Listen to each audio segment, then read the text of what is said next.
What's up, YouTube? Capital G here. I got a couple of quick and excellent duels for you guys to check out, including this first one that has an absolutely epic and amazing ending. You gotta watch until the end of this first duel. You guys can see we got Burning Abyss at the bottom, aka run as many level 3s as possible that deck, and it's gonna be facing off against Trap Trick. Trap Trick, one of those decks that when it gets rolling, it really can snowball hard. I think this is a deck that basically, as long as they can resolve Sarah, they can get as much as like a +3 out of that card effect, and usually when that happens, they're going to win. Although I know the Sky Striker matchup, not particularly the greatest thing. But anyways, let's go ahead and roll. I think BA are up first, and he's running Gillosaurus. I don't like this card in Burning Abyss because it's super good theoretically if you're going first, but going second, because I know with Gillosaurus your opponent can special summon a monster from their graveyard. I would not be willing to risk that. I feel like there are other kind of level 3s that are better, but whatever. He's gonna go Dianera and just attack into the Cherubini. That gets him to use the protection effect, and obviously just banishing the Dianera. Maybe he'll probably attack over that. He is gonna use Torrential,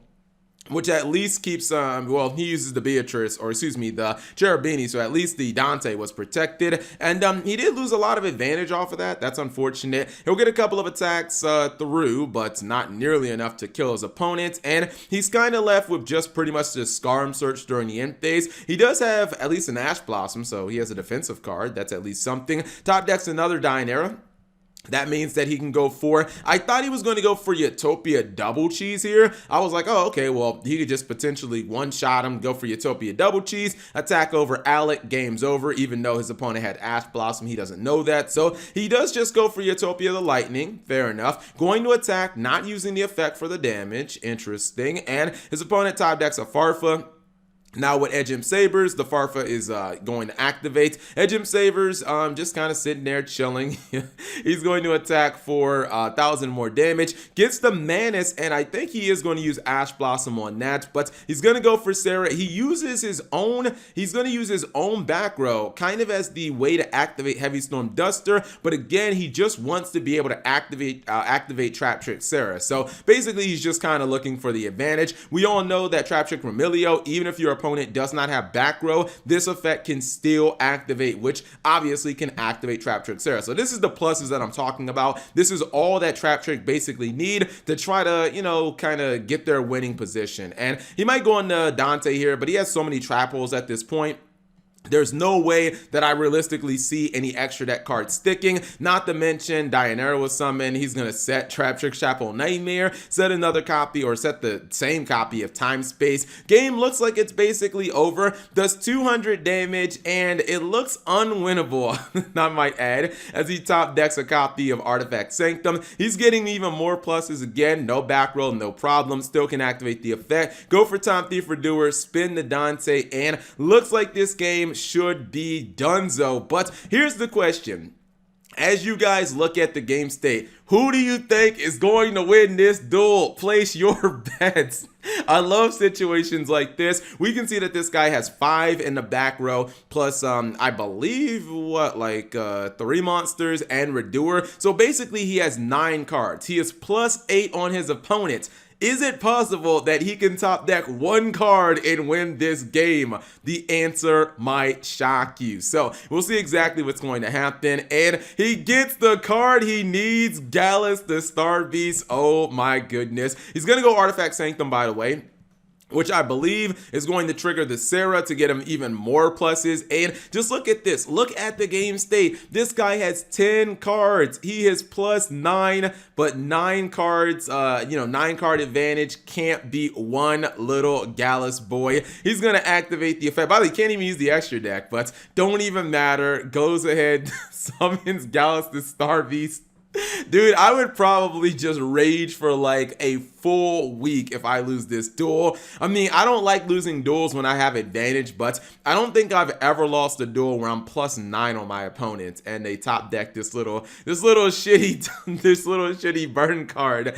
Oh my goodness. Burning Abyss end up taking the game. Second duel going to be Salamangreats versus Odd Eyes. I think Odd Eyes are going first. I feel like this Salamangreat player is going to misplay this game pretty significantly. Some of his plays are going to be like highly questionable in my opinion. Anyways, we know Probably wants to go for Electrumite fairly early, as all Pendulum decks do. He's going to, that's going to prompt the Fantastical Dragon Phantasme. Fair enough. There's no problem with getting a +1. This was weird to me. Okay, so I don't get this, right? His opponent's going to try to bounce Phantasme with Vortex Dragon. Instead of just taking the plus and getting this Phantasme back to your hand, he's actually going to use Phantasme's effect and then have his Phantasme get negated and then lose the card from his hand for nothing, which made the entire Phantasme pointless. Like, I didn't understand that. Do you not know this card has negation? Like, do you not know that it can negate your negate? Like, that was just weird and bizarre to me. I think his deck punished him because he's going to top deck another copy of Phantasme just to tell him that he played the card wrong. It's fine though, because he does have Buffalo, which obviously can chain block, and it can stop the Vortex Dragon from negating the draws. He is going to negate the copy of Salamangreat Banelings, which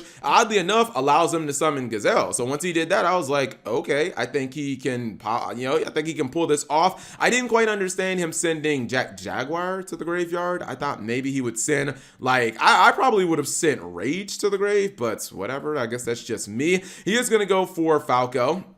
Fair enough. And Falco, I think, will get him a card back. And here's the thing. He could have, if he would have had access to Roar, I think maybe he could have potentially broken this board. I guess he would not have had Falco, but I still feel like he would have been perfectly fine. Anyways, he goes Phoenix. I think what he should have done was pop the Sky Iris. Then if he would have had access to like Rage, he could have popped the Pendulum Scales and then been in here. That would have been perfectly fine. He is going to attack. He forgets about the Phantom Dragon, so he's not able to kill it in battle, although the Phoenix does actually protect them, so at least there's that. When he tries to go for Electrumite, he is going to use Roar. Problem is, Pendulum player still has too many cards on his side of the field, and the Art Dragon just gives him an odd eye from his deck. So I feel like he can easily basically kind of get over this board, especially when he's gonna go for the Odd Eyes Raging Dragon. Shout outs to Raging Tempest, such a good set, man. Zodiac and some of the Infernoid support, such an amazing set. That grass looks greener. This means that he can blow up the Phoenix, and he gets a double attack from this guy. People forget that this card gets 2 attacks, and it can also nuke all monsters your opponent controls. The only reason the Sunlight Wolf survived, obviously, was because of the Banelings. Otherwise, it would have been a lot easier for him to potentially OTK his opponent. So, yep, Salamangreats play bad and pretty much just get wrecked. And hopefully you guys enjoyed that duel, or I guess I could say both of the duels. If you did, give the video a thumbs up. Thank you guys for watching. As always, subscribe if you have not already, and turn on that notification bell for daily videos.